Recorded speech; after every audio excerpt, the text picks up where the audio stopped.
In the mid-90s, Val Kilmer was a rising star. He was invited to star in major projects. Fees reached millions of dollars, and he was nominated for various awards. Not many people know, but Kilmer is very disliked by actors and directors who worked with him on various projects. Perhaps this actor's career has not reached the highs that many have waited for. Today we would like to focus on that stage of Kilmer's career when his career path went wrong.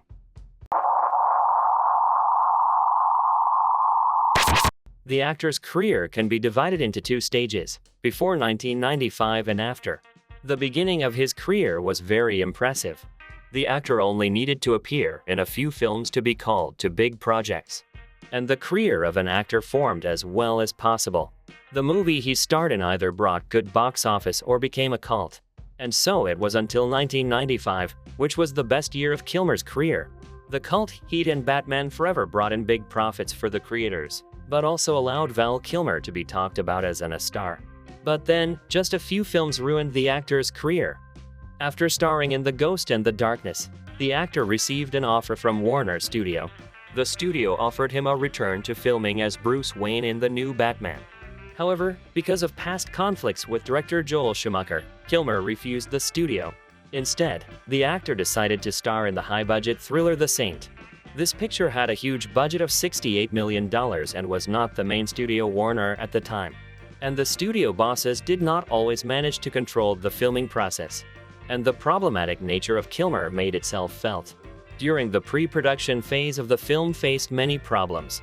At the casting, for various reasons, Hugh Grant and Mel Gibson refused to participate in the project. Everyone did not like the script, including Kilmer, who asked him to fix it. According to rumors published in Entertainment Weekly magazine, Val often disrupted filming with his behavior, refused to pronounce the dialogues correctly, locked himself in his trailer for long periods, and even put out cigarettes on the crew members. Although Elizabeth Shue denies such rumors and claims she did not see anything like that. However, it is unclear how much credence can be given to the actress' words, considering that she said this is part of the interview devoted to the movie's premiere. Because of the controversy about the ending of the picture has not needed the expensive already filmed material. Two different endings were filmed, one in which Elizabeth Shue stayed alive and the other in which she died. Even though the audience who attended the test screenings preferred the second ending, they still chose the first one. Director Philip Noyce admits in later interviews that he regrets not insisting on his end. Upon its release on the big screens, The Saint was a smashing failure at the box office. The film, with a budget of $68 million at the worldwide box office, collected $118 million. Kilmer received a nomination for a Golden Raspberry Award for Worst Actor for his role.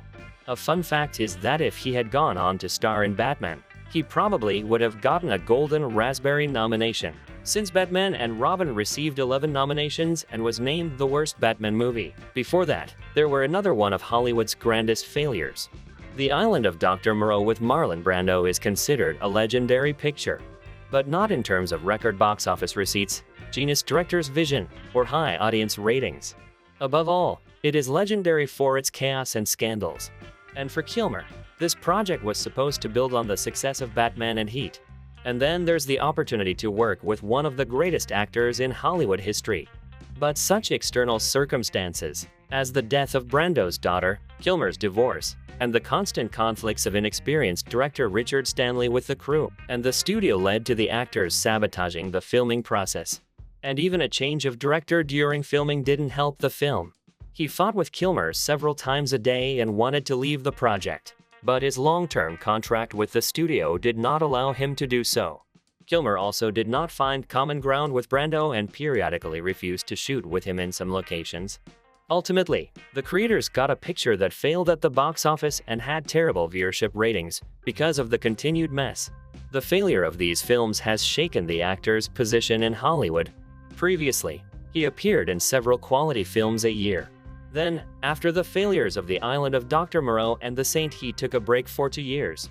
And he returned with the melodrama At First Sight and the action film Red Planet. These two films sent the promising actor's career down the drain. Hollywood often releases films with similar storylines. It is believed that if one of the films is successful at the box office, it can arouse the interest of audiences who have gone to a similar film. In 1998, Deep Impact and Armageddon helped each other at the box office. But in the case of Red Planet, that principle did not work, but instead destroyed the film's box office prospects. This is an expensive project Warner Studios has been preparing for several years, and it was assumed that the leading role would play Kevin Costner. And while there was staged pre-production and rewriting of the script, Kevin hit a succession of box office failures, and the studio decided to turn down his candidacy. For a while, the studio considered bringing in a star, but at the same time, Disney Studios has launched its own Mars project.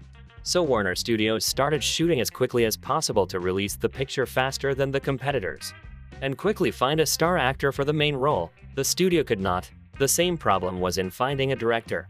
As a result, the studio took a risk by calling for the main role of Val Kilmer, hoping that his past success would help attract audiences to cinemas. Having dealt with the main character, the studio thought the job was done, and the film would somehow come out independently. And so they called in the 80 millionth picture director Anthony Hoffman, who had made precisely 0 pictures at the time of filming. Hoffman had directed commercials and music videos before making big movies. Probably the studio wanted to find their own Guy Ritchie, who had also started out in commercials, and by 2000 had already managed to become a superstar. Originally, the film was supposed to be called Mars, but when the shooting started, Disney had already announced the name of the competing mission to Mars. So Warner decided to call its project Red Planet. The filming process was a disaster, and you could blame it all on the picture director, who obviously couldn't handle the project. But most of the problems came from Val Kilmer. The actor had caused problems for more established directors before. On the first day, Kilmer's relationship with Tom Sizemore did not work out. According to rumors, Tom ordered an exercise machine on the set and asked for his time to work out on it. Kilmer did not like the idea, and between the actors exploded into a worthwhile feud. It even came to the fights on the set, and the director had nothing to do but to shoot them separately from each other. It even went to using understudies in scenes where it was possible. But when it came to the locations where it was necessary to attend to both actors, producers threatened both actors with huge fines. And the actors were filming without calling each other by name. The constant delays in filming led to a budget of up to 80 million. What's more, the film didn't come out before Mission to Mars, so the studio had to move the premiere to the fall. On top of all the complications, test screenings went horribly. They did not send the film for additional shooting and reduced it by 40 minutes. Mission to Mars, released 6 months earlier than Red Planet, was a resounding failure at the box office. The creators of Red Planet tried to save the situation by investing a lot of money in marketing, but it did not help. As a result, embroidered in November 2000, the film grossed only $33 million in cinemas. Critics killed the picture, and the audience did not like the movie either. Immediately after the movie was released, director Anthony Hoffman returned to making music videos, and nobody saw him in Hollywood anymore. For Val Kilmer, the movie was another failure, after which he finally lost his star status and then starred mainly in films released directly on the video. After a series of failures, they say that the actor decided to moderate his heavy character, and several times we have seen him in large projects in supporting roles. But to reanimate his career and once again become a category A star, he could not.